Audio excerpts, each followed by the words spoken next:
All right, welcome back to the Fuel Show. I'm Dennis Pittsenbarger with Ty from Baxter Autoparts. This is our In the Pit segment, and we've visited again the Baxter Installation Center to see a little bit about the general maintenance and inspection of a vehicle. Now, it's kind of interesting, you know, when you buy a new or used vehicle, there's a checklist, whether it's new, whether it's used, right in the owner's manual, that you should look at each and every week. Lights, seat belts, all the things that go along with your vehicle to make sure that it's in general working order. Now, we've come by here to kind of make a list of that, and one of the things that we've grabbed is one of the shop trucks. Now, your shop trucks obviously do a lot of miles, a lot of hours every week. You have to kind of pay attention to it.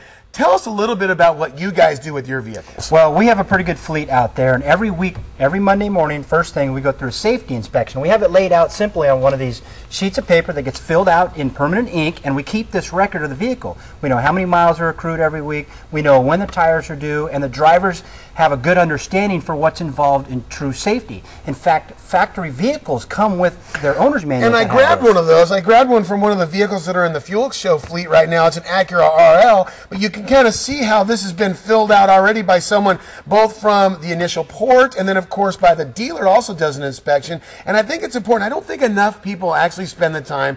You know, there's a reason why these books were included with your $50,000 car or your $15,000 car, whatever you're driving. I don't think people spend enough time paying attention to these, and it's important. Right. Even new vehicles sometimes come with factory bulbs that don't work. So we're going to start looking at the headlights first, all right? Okay. Well, let's take a trip to the front of the vehicle. All right. Obviously, Ty, what we're going to start with is the headlights, marker lights, high beams, turn signals, all those sort of things. Why don't we go ahead and give them a test, and we'll make sure this thing's in operating form. Okay, I'll work the switches. All right. All right, marker lights, that's checked. Headlights, high beams, turn signal. Looks like we're good to go. Now, we want to do that obviously in all four corners, but Ty, where are we going from there? Well, while we're on the outside of the vehicle, let's check the tires there. Let's inspect them for pressure and for wear. Okay, let's do it.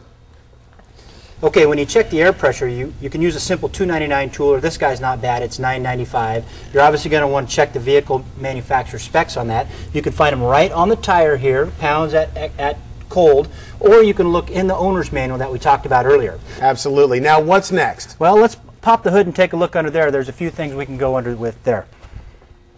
All right, well, Ty opens the hood of the little Ranger behind me. We're going to make sure and look at all the things that you should be aware of while doing an under hood inspection. Things like engine oil, transmission fluid, power steering fluid, and of course radiator hoses. Now let's go see what Ty found out.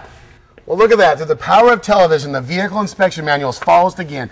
Ty, let's get off with a few things first. Now, engine oil is probably the one thing you want to check. Right. It makes sense maybe every time you fill up for gas, just pull this thing out and take a look at it. Okay. We have those little rags at the gas station so you can check those. And what we're looking for on this is we're looking for the little X there to see if it's full. Now, there's a minimum and a maximum, and this guy's right on target there. Now, what do you think is really that important? Do you have to have it full all the time, or is the variance there for a reason? There is a variance there for a reason, because sometimes when you just turn off a vehicle, it's going to have some oil in the top of the motor that hasn't finished draining back yet. So that's where your minimum and maximum gives you, it's okay to run just above minimum. Okay. All I can say is this: when you buy a new vehicle, you got to remember this is a huge piece of investment, or it's something that gets you to and from work. Make sure and check everything you have. There's a reason why they put those inspection lists and the maintenance forms in your vehicle. They're there for a reason. That's In the Pits. Again, thank you once again, and we'll check you next time on the Fuel Show.